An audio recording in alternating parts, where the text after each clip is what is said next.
Good morning, Mr. Quarterman. This is Jimmy Halfacre. I wanted to run through the photos and the elevation survey that we made on the 316 Lakeside Drive for you on Thursday afternoon. Correction, it was Wednesday afternoon. It was so. Here we go. Let's do the pictures first. We make pictures of the front, we make pictures of the rear, and then we go around and try to capture what visible indicators of distress are on the exterior surfaces. This window, minor mortar separation, and I believe that window is on the right side. Some area where it's had looks like it's had filling in between the window with this extra wide film material caulk.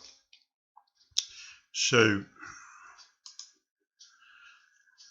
obviously the drainage was working when we were over there, and we got an opportunity to see where water flowed and where water does not flow. So this is a couple of things. One thing that was noted on the rear here, this water was on the porch area, and I looked at this. I think that instead of this being a leak from the exterior, I think this may be a roof leak, and around perhaps a failed flashing around this chimney. Typical fractures and flat work. On here we got at this window, there's another minor mortar separation at the soldier course, and then on the wall on the left side, of course, there's a fracture that I'm sure that you saw that runs through both brick and mortar. These items are items that we'll be recommending that they be repointed, where a mason comes in and repairs. And in this case, since given the age of the structure, you probably cannot match this brick, but they can repair this crack, and that will be our recommendations. Here we go on the drainage on the front. That obviously was working good. In front of the garage, some drainage improvements could be made to get rid of the standing water that was present at this location. Going on the interior, minor findings of stress and drywall. These are not anything of great concern, but there were a few items. There we go. Door. This door is actually rubs hard at the striker plate.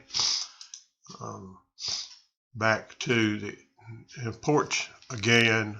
I think this is an area where rain may have blown in. Door that'll ghost open and close. Got some separation at the wall to ceiling intersection. Okay, now let's look at the drawing. Front entrance, we take a 0 with our zip level, and we measure. First of all, once we drew the structure, what we do is we establish the points that we want to take measurements. And if you'll notice, we took measurements throughout the main living area. They're in red, and then the storage room is actually an extension of this slab at the same level. So we took measurements in the storage room. Measurements in the garage are taken on the floor using this point as the 0 reference. We take 4 points on the floor, and then we take the 4 points on the ceiling. And so let's walk through this. With the 0, interestingly enough, this is where the fracture in the wall is in this area, which this wall has a little sag in the floor, but it did not show any elevation variations. And I do not know, of course, if this has had prior repair and underpinning at some prior time. That certainly is possible. Nevertheless, there is a minor sag through here, very minor. Coming across from here, some of these elevation measurements are for example, when we change floor covering, this can result in some of these areas being low. So let's look at the overall profile. If we look at the lowest point that we found overall was back here at point number B. The highest point is A. So the difference between those two is actually 3.3 inches, as we say on unlike floor surfaces.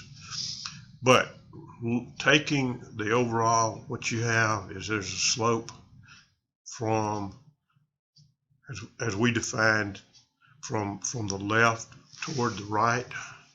I think the measurements actually showed that the house faced toward the south, so it's going to be from the west across in this direction toward the east, and overall from the front toward the rear.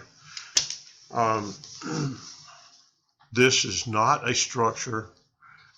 These measurements are not of the magnitude that I would want to recommend that any kind of underpinning be done on this house at this at this point in time. They are the magnitude that it does underscore that any homeowner would want to do everything to reduce the potential for future movement of this slab. And of course, first and foremost things, since we cannot change the soil, and we know that soil in this area is very reactive to moisture variations and is problematic in many instances. So one of the things that could be done potentially would be to add gutters across the front as well as the rear. No gutters present. Provide drainage relief across this front area to get rid of the water that we saw standing here. The exterior repointing is considered to be a cosmetic repair, and there are a number of masons in this general vicinity of Brandon area that could do a nice job of repointing the fractures that are present on the exterior and repairing them. Interior minor items, those items